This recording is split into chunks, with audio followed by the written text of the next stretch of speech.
புதுக்கோட்டையில் பள்ளி மாணவர்களை ஏற்றி வந்த ஆட்டோ இருசக்கர வாகனத்தில் மோதி விபத்திற்குள்ளான நிலையில் 5 மாணவர்கள் காயமடைந்தனர். இது தொடர்பான கூடுதல் விவரங்களோடு இணைகிறார் எமது செய்தியாளர் பாக்யராஜ். அவரிடம் பேசலாம்.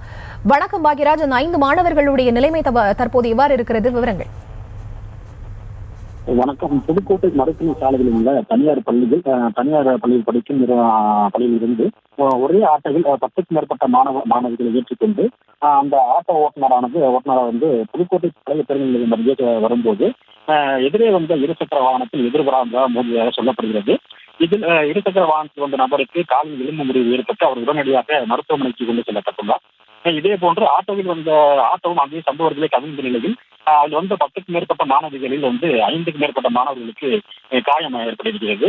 அதிர்ஷ்டவசமாக அவர்களுக்கு லேசான காயம் மட்டுமே ஏற்பட்டுள்ளது. உடனடியாக அங்கிருந்தவர்கள் மற்றும் காவல்துறையினர் அவர்கள் உடனடியாக மீட்டு முதலுதவி சிகிச்சைக்காக மருத்துவமனைக்கு அனுப்பி வைத்துள்ளனர்.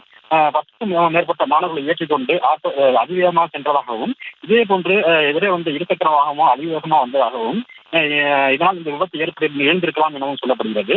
இந்த விபத்திற்கு முக்கிய காரணமாக ஆட்டோ ஓட்டுநர்கள் இருசக்கர வாகன ஓட்டுநருமே காரணம் என சொல்லப்படுகிறது. குறிப்பாக பள்ளி மாணவர்களை ஏற்றிச் செல்லும் ஆட்டோக்கள், பேருந்துகள் கவனமாக செல்ல வேண்டும் என்பது மிக முக்கியமானது. இருப்பினும் எதிர்பாராத விதமாக இந்த விபத்தில் அதிர்ஷ்டவசமாக மாணவர்களுக்கு பெரிய காயங்கள் மட்டுமே ஏற்பட்டிருக்கிறது. விபத்துக்கான காரணங்கள் குறித்து புதுக்கோட்டை போலீசார் விசாரணை மேற்கொண்டு வர்றாங்க. விவரங்களுக்கு நன்றி பாக்யராஜ்.